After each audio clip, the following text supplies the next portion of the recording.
আমি জিনের রোগী ছিলাম। জিনের কারণে আমার হাত পা কাঁপতো, মাথা পাহাড়ের মতো ভারী হয়ে থাকতো, সারা শরীর ব্যথা করতো। জিন সারা শরীরে ছড়িয়ে ছিল, দৌড়াদৌড়ি করতো। আমি কোনো কিছু করতে পারছিলাম না।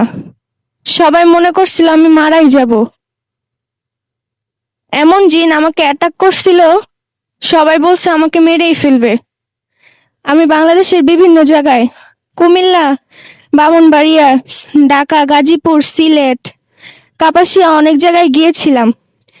বিভিন্ন কবিরাজ, হুজুর, মোতাব্বের বিভিন্ন জায়গায় গিয়েছি, কেউ সুস্থ করতে পারেনি। কিন্তু নরসিংদী জিন হুজুরের কথা শুনে আমরা চিকিৎসার জন্য আসছি। ওনার কাছে অনেক লোক চিকিৎসার জন্য আছে। তারপর আমরা দেখি হুজুরের হাসিলকৃত জিন আমার চিকিৎসা করছে।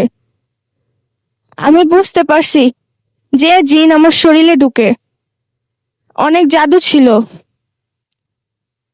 আমার হাত পা কাঁপতো, আমার হাত পা কন্ট্রোলে নিয়েছিল। আমার বুকে বাঁধছিল, মাথায় বাঁধছিল, সারা শরীরে আমার বাঁধছিল। হুজুরের জিন দিয়ে আমার জিনের সাথে যুদ্ধ করাইছে, আমি নিজে দেখতে পারছি। অবশেষে ইনশাল্লাহ আমি সুস্থ। এখানে কোনো তাবিজও দেয় না, কোনো পানি পড়াও দেয় না, কোনো কিছুই দেয় না।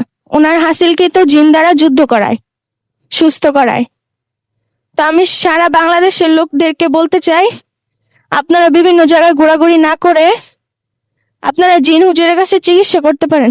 আমি গ্যারান্টি দিয়ে বলতে পারি, আমি যেহেতু সুস্থ হয়েছি, তো যে কোনো রোগী সুস্থ হবে। আমার জন্য দোয়া করবেন। আসসালামু আলাইকুম রহমতুল্লাহ।